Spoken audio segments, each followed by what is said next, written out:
Welcome back. We're in Tel Aviv's fashionable Dizengoff Street, where people come to see and be seen. And it seems to be a world away from Iran, where women's fashion has become a battleground since the Islamic Revolution in 1979. That's when religious authorities in the government first required that women wear long, loose coats and cover their hair. In fact, dark colors were made mandatory. Since then, religious police have cracked down on anyone who tries to oppose the official dress code. So the business of fashion in Iran must be extremely low-key. There is no advertising. Customers hear about designer clothing or fashion shows through words of mouth. Female fashion designers are doing their part to beautify women's dress, and others are trying to design Western-style fashions, but they can only be worn behind closed doors.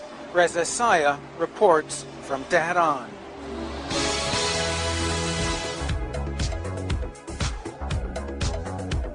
No, this isn't a runway in Paris. And it's not a catwalk in New York. This is style taking center stage in Tehran, the capital of the Islamic Republic of Iran. In a country where Islamic law requires women to cover up, high fashion is flourishing behind closed doors. That is spectacular. Look at that.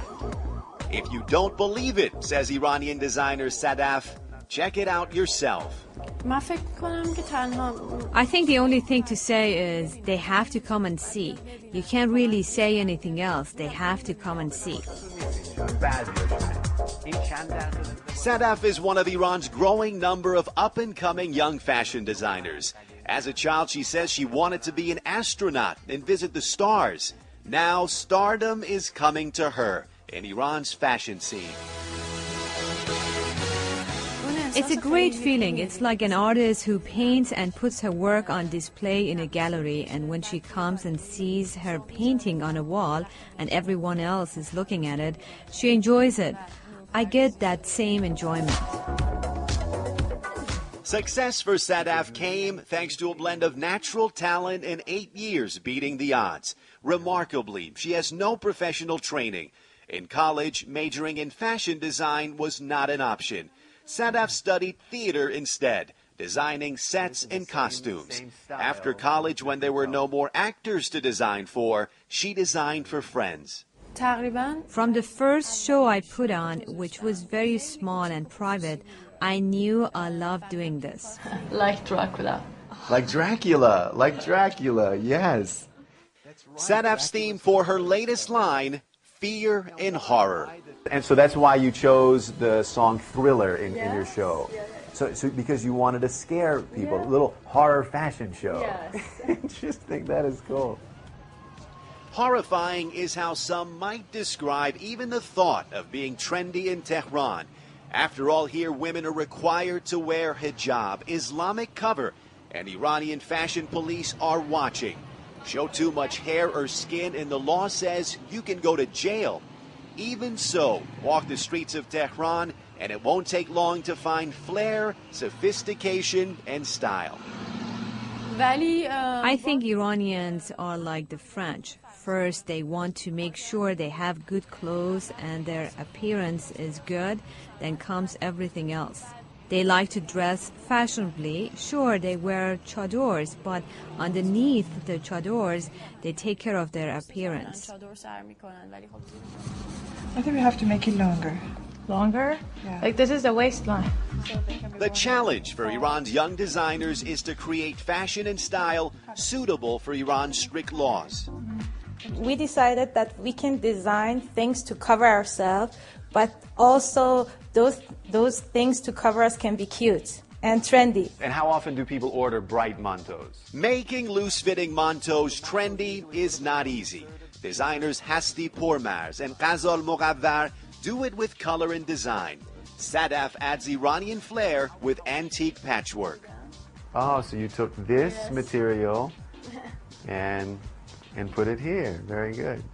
We try our best to design like suitable clothes for women because we cannot wear that fashionable clothes that you see on fashion TV.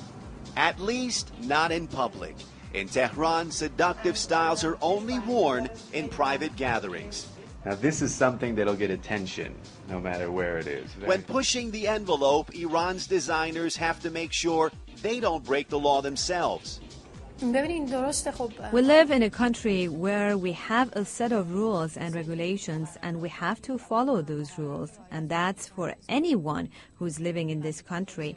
And I've always done my work with those rules in mind. Among those rules, no fashion shows open to the public, no men allowed, and no advertising.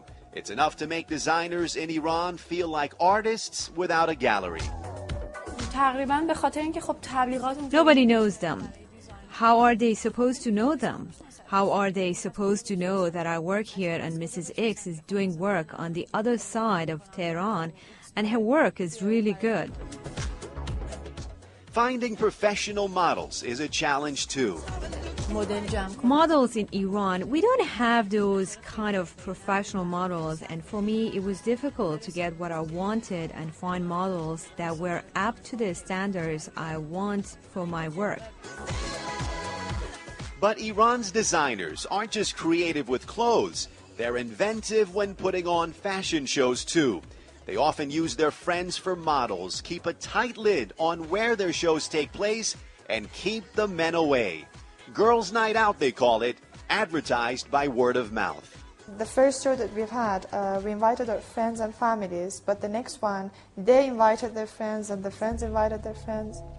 And it's those friends who are the best customers. Stores don't carry these unique designs, so they're only sold to individuals. Despite the odds and obstacles, Iran's designers are steadily making strides. Nothing is impossible. Yes, nothing. Breaking barriers and shattering misconceptions. These stories need to be on the news. They have to be broadcast so people can get to know Iran. Putting Iran on the fashion map.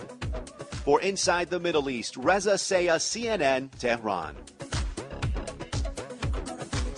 Racing for peace and forging an unlikely friendship. That's right out of the break. Stay with us.